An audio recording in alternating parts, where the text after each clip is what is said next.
Good morning students. How are you? Today's topic is differences between public sector and private sector. बेटा आज का हमारा topic क्या है? पब्लिक सेक्टर और प्राइवेट सेक्टर के बीच में हमने डिफरेंसेस करना है। और बेटा जो हम ये डिफरेंस करेंगे टी शेप में करेंगे बेटा, बेसिस ऑफ डिफरेंस की हेल्प से करेंगे। पहले पॉइंट का नाम है बेटा ऑब्जेक्टिव। पब्लिक एंटरप्राइजेज में its chief aim is to provide various services to society. बेटा पब्लिक सेक्टर की जितनी भी एंटरप्राइजेज हैं या जो पब्लिक सेक्टर है उसका मेन पर्पस सोसाइटी के लोगों को अलग अलग तरीके की सेवाएं देना, इसका मेन एम है। Earning profit is it's secondary objective. Profit कमाना इसका मेन एम नहीं है, प्रॉफिट कमाना इसका सेकेंडरी लेवल का ऑब्जेक्टिव है। If need arises they can even run in losses. बेटा कई बार ऐसी कंडीशन भी आती है कि ये यूनिट लॉस को उठाकर भी अपनी यूनिट को चला रही होती हैं। इसका मतलब लॉस को उठाने के बाद भी ये यूनिट बंद नहीं की जाती। तो पब्लिक सेक्टर या पब्लिक एंटरप्राइजेज क्या हैं जिनका बेटा प्राइमरी लेवल का एम तो है सोसाइटी को सर्विसेज देना अलग अलग तरीके की, और सेकेंडरी लेवल का ऑब्जेक्टिव इसका प्रॉफिट कमाना है। और बेटा कई बार तो ऐसी कंडीशन भी आती है कि ये पब्लिक एंटरप्राइजेज या पब्लिक सेक्टर घाटे को उठाकर भी अपनी बिजनेस के यूनिट को चलाता है। इसका मतलब घाटे को भी ये खुद सहन करता है। उसके बाद बेटा प्राइवेट एंटरप्राइजेज या पब्लिक सेक्टर का ऑब्जेक्टिव क्या है? Their chief aim is earning profit. इनका मेन एम क्या है? प्रॉफिट कमाना है। Yet their social responsibility has come to be realise these days. आजकल बेटा प्राइवेट सेक्टर या प्राइवेट लेवल की जितनी भी एंटरप्राइजेज हैं ये बेटा प्रॉफिट कमाने के साथ साथ आज सोशल लेवल की भी रिस्पॉन्सिबिलिटी को आज के टाइम में ये पूरा कर रही हैं। इसका मतलब प्राइमरी एम इनका प्रॉफिट कमाना है और सेकेंडरी एम इनका सोसाइटी की सोशल लेवल की रिस्पॉन्सिबिलिटी को पूरा करना है। तो बेटा पब्लिक एंटरप्राइजेज का एम मेन तो है सर्विस मोटिव और सेकेंडरी एम है प्रॉफिट, और जो प्राइवेट एंटरप्राइजेज हैं ये जस्ट ऑपोजिट हैं। इनका प्राइमरी एम प्रॉफिट कमाना है और सेकेंडरी एम सोशल रिस्पॉन्सिबिलिटी को पूरा करना है। सेकेंड है बेटा basis of difference ownership. Public enterprises या पब्लिक सेक्टर में द ओनरशिप इज एंटायरली और पार्शियली विद द गवर्नमेंट। बेटा पब्लिक सेक्टर में या पब्लिक एंटरप्राइजेज की सारी ओनरशिप या तो गवर्नमेंट की होती है या पार्शियली का मतलब आधे से ज़्यादा पर गवर्नमेंट का मालिकाना हक होता है। तो या तो सारे की मालिक गवर्नमेंट होगी या आधे से ज़्यादा की मालिक कौन होगी? गवर्नमेंट होगी। उसके बाद प्राइवेट एंटरप्राइजेज में या प्राइवेट सेक्टर में the ownership is entirely with the private person. बेटा पब्लिक में तो पूरी की पूरी ओनरशिप या आधे से ज़्यादा गवर्नमेंट का था। प्राइवेट में बेटा एंटायर लेवल के ऊपर एंटायर लेवल की जो एसेट्स हैं उन पे प्राइवेट पर्सन्स की ओनरशिप होती है। एंटायर पे प्राइवेट पर्सन्स का ओनरशिप देखा जाता है।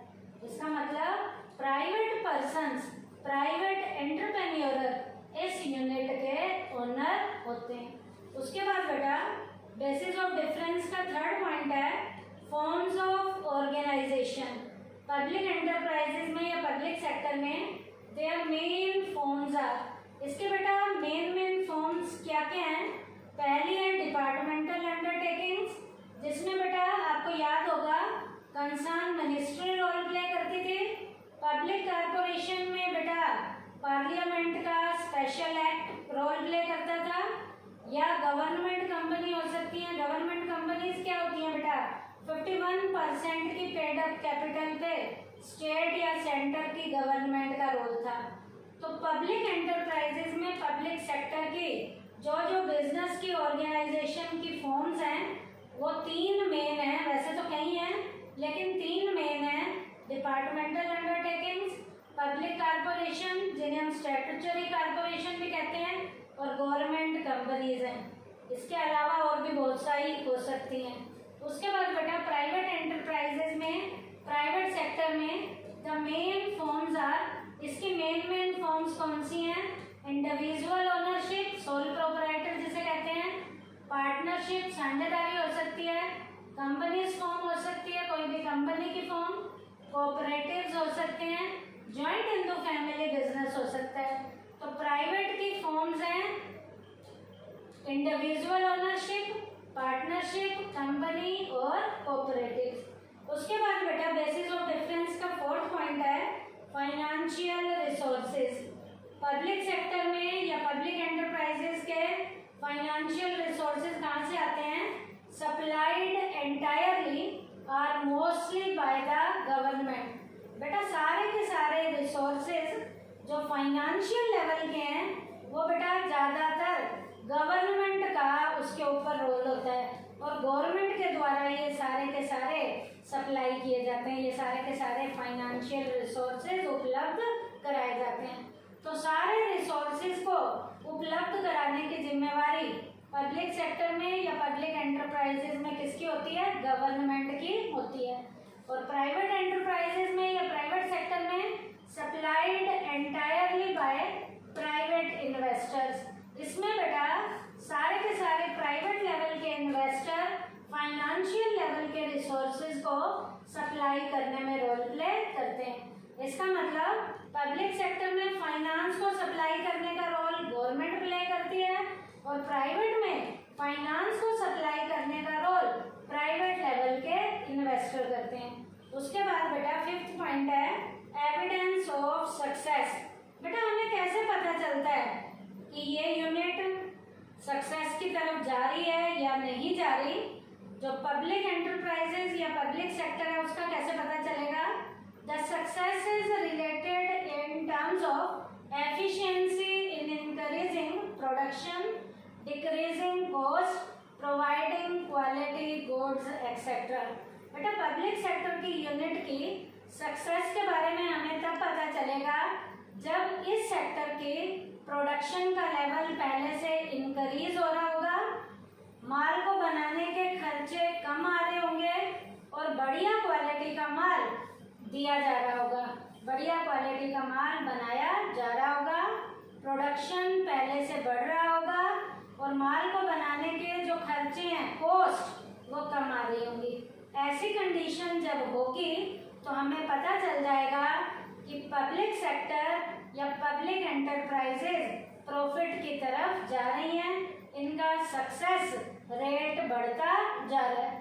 और प्राइवेट में कैसे पता चलता है बेटा प्राइवेट एंटरप्राइजेज का, the success of private enterprises is rated in terms of earning profit. बेटा प्राइवेट एंटरप्राइजेज के प्रॉफिट के रेट बढ़ रहे होंगे तो हमें अपने आप ही पता चल जाएगा इस यूनिट का सक्सेस रेट बढ़ रहा है एंड फुलफिलिंग सोशल रिस्पॉन्सिबिलिटी। और बेटा जितना ये लोगों को सोशल लेवल की उनकी रिस्पॉन्सिबिलिटी पहले से ज़्यादा पूरा कर रहा होगा, इसका मतलब प्रॉफिट ज़्यादा है, तभी सोशल लेवल की रिस्पॉन्सिबिलिटी को टाइम पे और पहले से ज़्यादा पूरा किया जा रहा है। ऐसी कंडीशन जब होगी तो हमें अपने आप ही पता चल जाएगा कि प्राइवेट सेक्टर या प्राइवेट एंटरप्राइजेज विकास की तरफ जा रही हैं। तो बेटा आज के टॉपिक में हमने क्या किया, पब्लिक सेक्टर और प्राइवेट सेक्टर का डिफरेंस किया था, 5 पॉइंट को लेकर हमने किया है। और वो 5 पॉइंट क्या क्या थे, बेसिस ऑफ डिफरेंस क्या क्या थे, ऑब्जेक्टिव था, ओनरशिप था, फॉर्म्स ऑफ ऑर्गेनाइजेशन था, फाइनेंशियल रिसोर्सेज था, एविडेंस ऑफ सक्सेस था। ऑब्जेक्टिव में पब्लिक का मेन ऑब्जेक्टिव सोसाइटी का वेलफेयर, सेकेंडरी ऑब्जेक्टिव प्रॉफिट कमाना। इसका main objective, main primary objective profit कमाना, सेकेंडरी ऑब्जेक्टिव क्या है इसका बेटा, सोशल लेवल की बेटा पब्लिक के ओनर सारे के सारे के ऊपर गवर्नमेंट होती है और प्राइवेट में प्राइवेट पर्सन्स की ओनरशिप होती है। पब्लिक के मेन यूनिट के एग्जांपल है departmental undertaking, public corporation, government. और प्राइवेट की फॉर्म्स के टाइप थे sole proprietorship, partnership, company, cooperative. Financial resources public में गवर्नमेंट के द्वारा सप्लाई किए जाते हैं, प्राइवेट में प्राइवेट इन्वेस्टर्स के द्वारा किए जाते हैं।